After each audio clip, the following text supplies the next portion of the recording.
Shalom, saudaraku yang Tuhan, kembali kita pagi hari ini dalam renungan pagi, dan kita akan membahas lagi bahwa apa yang Tuhan letakkan di hati saya untuk jemaat yang saya layani di tahun 2022 ini. Saya sampaikan beberapa hari yang lalu bahwa Tuhan akan meningkatkan sebuah kemuliaan yang lebih lagi daripada tahun yang telah kita lalui, kondisi yang jauh lebih baik. Tapi seringkali apakah kita yakin Tuhan akan lakukan itu? Sementara di dalam 2 Timotius 3 ayat yang pertama dikatakan, ketahuilah bahwa pada hari-hari terakhir akan datang masa yang sukar. Pertanyaannya seringkali di tengah-tengah masa yang sukar, di mana orang bisa di PHK sewaktu-waktu, perusahaan kita atau usaha kita bisa berhenti juga sewaktu-waktu, karena kondisi yang sulit. Mungkinkah Tuhan bisa membuat satu perubahan yang dulu kurang baik menjadi lebih baik di tahun 2022 ini?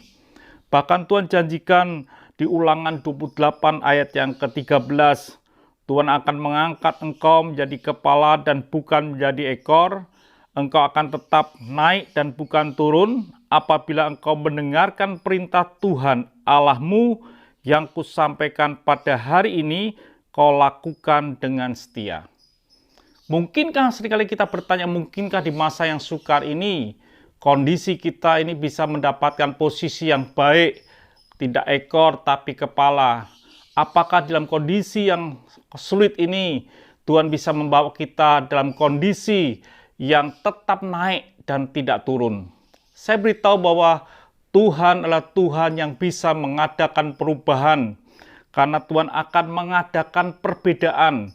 Yang kita baca dalam Maleakhi 3 ayat yang ke-18, maka kamu akan melihat kembali perbedaan antara orang benar dan orang fasik, antara orang yang beribadah kepada Allah dan orang yang tidak beribadah kepada Allah. Jadi ada Tuhan bisa membuat perbedaan.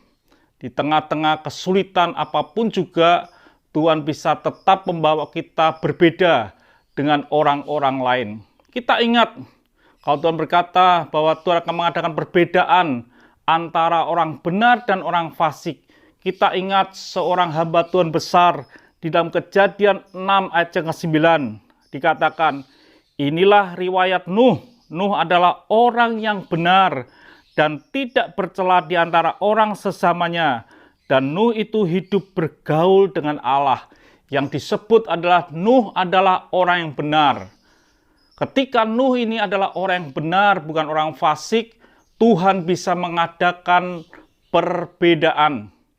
Nuh belum pernah membuat sebuah bahtera yang besar. Nuh belum pernah melihat air banjir yang begitu rupa. Tetapi karena kasih kemurahan Tuhan, Nuh sanggup melakukan apa yang Tuhan perintahkan untuk membuat bahtera. Dan bahtera itu terjadi di mana Nuh bisa terselamatkan. Nuh bisa mengalami perbedaan di antara orang pada zaman itu. Orang-orang boleh binasa, tapi Nuh tetap naik dan tidak binasa di dalam bahtera itu. Artinya bahwa Tuhan bisa sanggup mengadakan perbedaan di antara hidup kita kalau kita ini boleh dikatakan adalah orang yang benar. Orang yang tidak bercacat, orang yang hidup benar di hadapan Tuhan. Itu perlu terjadi dalam kehidupan saudara dan saya supaya kita boleh menikmati akan janji Tuhan.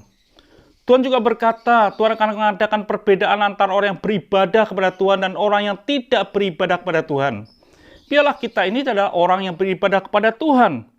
Dikatakan dalam Roma 12 ayat yang pertama dikatakan, karena itu saudara-saudara demikian kemurahan Allah aku menasihatkan kamu supaya kamu mempersembahkan tubuhmu sebagai persembahan yang hidup, yang kudus dan yang berkenan kepada Allah, itulah ibadahmu yang sejati.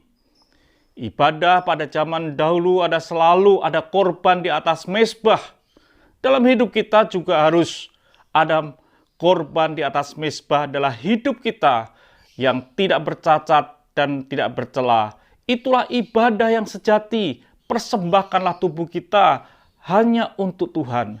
Kalau sudah lakukan seperti ini, maka saudara akan melihat ada perbedaan antara orang yang benar dan orang yang beribadah kepada Tuhan akan tetap naik, punya posisi akan tetap naik pada suatu kondisi yang lebih baik, tidak ekor tapi kepala. Ini akan terjadi dalam kehidupan saudara dan saya. Buatlah keputusan dalam hidup ini, yaitu untuk hidup benar dan mengambil keputusan untuk beribadah. Tuhan memberkati, sampai jumpa esok pagi. Mari kita berdoa. Terima kasih Bapa, buatlah hidup kami adalah orang yang benar dan beribadah, supaya kami boleh dibuat berbeda dengan kondisi yang sukar sekalipun. Tuhan akan membuat kami tetap naik, tidak turun. Terima kasih Bapa. Dalam nama Tuhan Yesus Kristus kami bisa berdoa dan mengucap syukur. Haleluya. Amin. Tuhan memberkati. Sampai jumpa esok pagi.